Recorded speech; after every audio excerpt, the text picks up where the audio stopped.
This morning on The Real Story, we're sitting down with the lawmaker behind the huge climate omnibus legislation this session, with Governor Ned Lamont telling the chambers they have to prioritize policy and progress in climate and environment. We're talking about what the so-called green monster bill would mean for the state. But first, we're speaking with a legislator who's looking at the reality of Connecticut's rapidly aging population and what solutions for seniors her committee is working on. That and more ahead on The Real Story.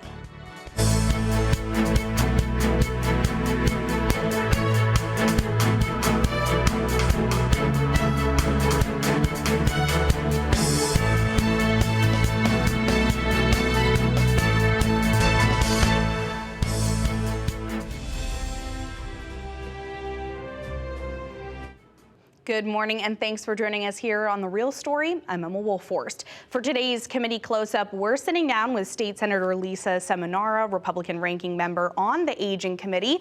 Thank you so much for being here with us this morning. Thank you for having me. So the Connecticut General Assembly has a lot of different committees, so let's just start off with what kind of falls under the umbrella of the Aging Committee? What do you all focus on?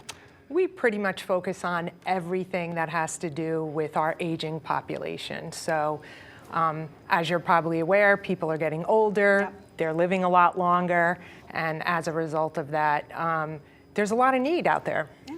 And Connecticut has a pretty big aging population. Nearly a quarter of the state's population is seniors, and that's expected to increase as we go forward. So before we talk about the proposed policy, what have you heard either in research on committee or from constituents about the issues and challenges facing our aging residents right now?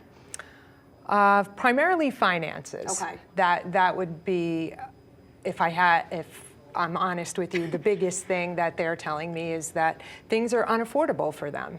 So a lot more people are choosing, and the big issue that we're going to cover this session is aging in place.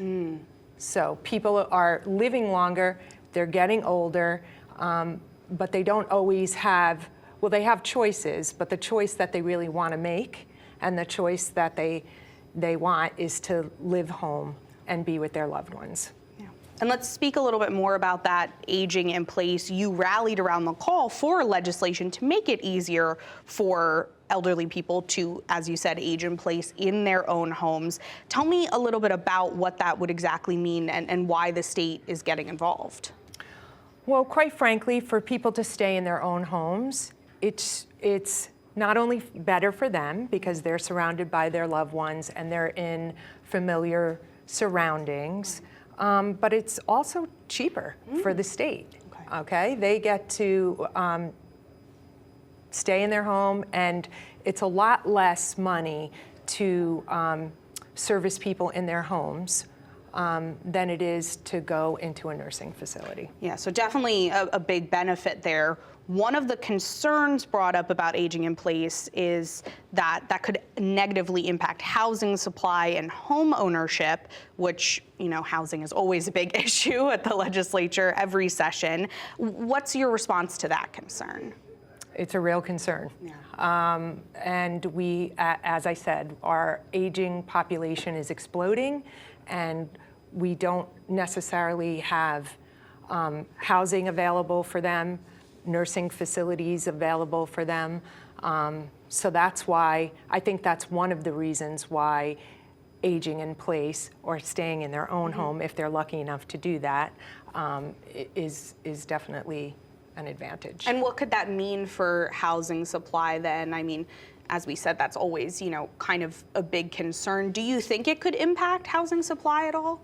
Oh yeah, I think in a good way. Oh, okay. I think it could impact in a good way if people are aging in their homes that they already have. Aging in place and staying in their homes that they already have, yes. I think it could benefit us. So while there are fewer taxpayer costs to home care, as you mentioned, there are always going to be residents who do need assisted living or nursing home services for themselves or for their families. But we've heard from a lot of nursing homes and assisted living that they are struggling. The state has had to step in at several companies which have reported that they're not meeting standards of care. There have been negligence issues. The homes say it's coming down to workforce and rising costs. What is the committee working on in that aspect to make sure, that this care is staffed, that it's quality, and that it's safe for residents? So the priority bill for the Aging Committee this year is 5001, Okay. which is also the priority bill for the House Speaker, by the way. It's the big bill that always comes out of the House, and it primarily focuses on aging in place. But it does actually look at doing some things in the home to improve them. That bill primarily ages in place. The governor's bill, which we passed out of the committee, Okay. that primarily focuses on improving quality of life in nursing homes. Okay. So his bill, and by the way, overall, I think it's a great bill. Needs a little tweaking, but overall, it's a great bill. Yeah. Two aspects of it that I think are very important to highlight is that it creates a nursing home dashboard. Okay. So what that means is that it tracks complaints. It compares nursing home quality. It looks at staffing ratios, and it looks at safety violations. And what it intends to do is compile all that information on various nursing homes, so that people have access to that. So when they're choosing, if they have to choose to put their loved one in a nursing home, they have information at their fingertips. And do you think that is a big component of this, is that transparency about having, like you said, that information readily available about any sort of issues with these individual homes? Oh yeah, I mean, I think that's an ongoing issue that we're going to continue to have to focus on, increasing transparency and oversight. Yeah. But this is a step in a good direction, I think. The other part of this bill that I think is worth mentioning is that it's going to reduce, phase in not having more than two residents to a room. Okay. And a lot of that has to do with infection control. Okay. So, Gotcha. yeah. So whether we're talking about, home care services or residential options, there really is a huge need for healthcare workers, and workforce development continues to be one of the main priorities this session. There are many policies, even outside of the Aging Committee and other committees. Are there any that you've particularly had your eye on when it comes to increasing workforce specifically for healthcare workers? We have to overall increase our rates, and I'm sure most people are aware that our Medicaid rates are abysmal, and that attributes to our low workforce. So I think that is a big, huge focus of not only the Aging Committee, but also Human Services, which I'm ranking member on as well. Yeah. So there's definitely some crossover there, and that also contributes to a lot of these nursing homes and assisted livings saying they don't have enough staffing. So you think that rate increase, is that something that these committees are tackling this session? Yes, for sure. Yeah.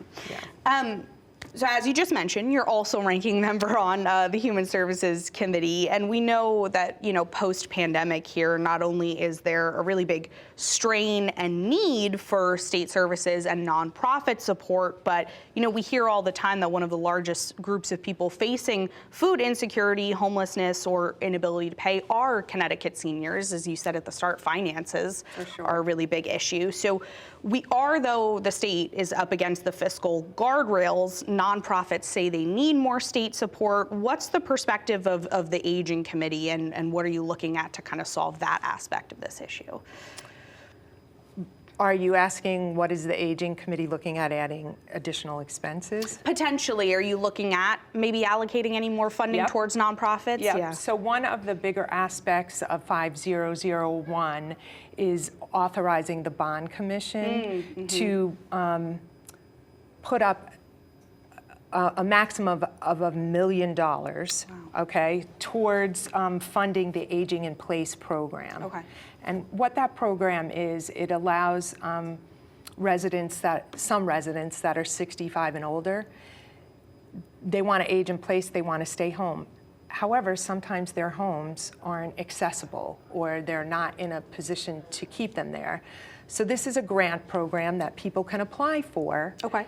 And if they're issued a grant, it's usually for some small home improvement like adding a ramp or raising a toilet or Gotcha. putting bars in a bathroom, that type of thing. Not huge home renovations, but things that will make the home more accessible so that they can stay home. Yeah, supplementing those improvements with, Yeah. this funding. So last thing here, before we run out of time, we always talk with lawmakers about the fact that here in Connecticut, nothing can move through committees without that public hearing, without hearing input. For you, how important is it, or what would you want to say to constituents if they're considering submitting testimony, whether written or signing up to speak? For you as a lawmaker, how important is that input from the public? It is vital, and that's what I will say. Like I say this all the time. There's many things that I learn about, and unfortunately, I'm not an expert on any of it. Quite frankly, some things, but it's very important that we all hear from the public, because a lot of the time they're the experts. They're coming in and providing us feedback and insight into things that we may not know. I learn things every single day in my job. I love my job. There's not a day that goes by that I don't learn something new. And it's usually from a constituent, a lobbyist, or people coming to testify. It's a good, very good thing for the person to do because they're advocating for themselves or their issue, and it's very good for us because it gives us additional insight. So important, and a lot of interesting bills moving through this session. We'll be sure to follow. Thank you so much again for being here with us. My pleasure. Thank you for having me. Of course. Well, there is still more to come here on The Real Story. We're diving into the so-called Green Monster Bill. We're joined by the representative who's written it, championed it, and helps lead the Environmental Committee this session. We'll break down what's in the massive policy, the climate challenges Connecticut is facing, and how going green could come with incentives or cut costs. That's ahead.